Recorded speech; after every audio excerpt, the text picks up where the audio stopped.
आंवला नवमी की जय। एक नगर में एक सेठ रहता था। सेठ सेठानी बहुत धनी थे और बहुत दानवीर भी थे। वो सोने के आंवले 1 किलो रोज दान करते थे। तो उनके 2 बेटे थे। बेटों ने देखा तो सोचा ये सब, एक तो पिताजी ने सारा सोना दान कर दे रहा है, तो उसने कहा पिताजी सोने के आंवले से अच्छा है हरा आंवला दान करिए। ये सुनकर सेठ सेठानी बहुत दुखित हुए और घर से रोने लगे और घर से निकल गए। जाके एक पेड़ के नीचे बैठ गए और रोते रोते 7 दिन तक कुछ खाए पिए नहीं।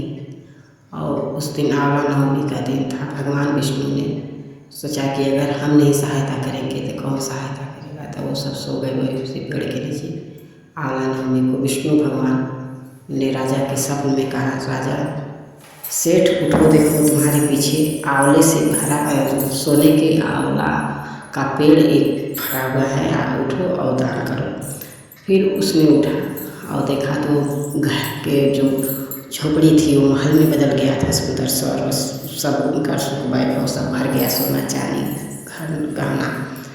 और पीछे पेड़ था आंवला का, वो उसमें असंख्य सोने के आंवले भरे हुए थे।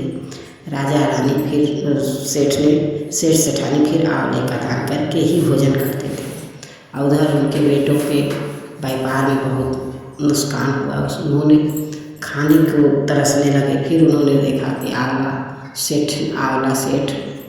सोने का दान कर रहे हैं, तो उन्होंने वहाँ से बेटे और दोनों बेटे और बहू ने निकल दिया। वहाँ गया काम मांगने के लिए, तो सेठ ने ऊपर से घर के ऊपर से देख लिया अपने बेटे को और नौकरों से कहा कि ये सबसे काम कम लेना, पैसे ज़्यादा देना। और बहू घर में काम करने लगी। एक दिन सास पे अपने सिर धो रही थी तो उसने देखा कि माँ के गले पर पीठ में तिल का निशान है। वो रोने लगी। सेठानी ने पूछा क्यों रो रही हो, तो उसने कहा मेरी सास को भी तिल था ऐसे जैसे आपको है। तो उसको हम लोग ने घर से निकाल दिया। तो उसने कहा मैं वही तुम्हारी सास हूँ जिसको तुमने घर से निकाला है, मैं ही तुम्हारी सास हूँ।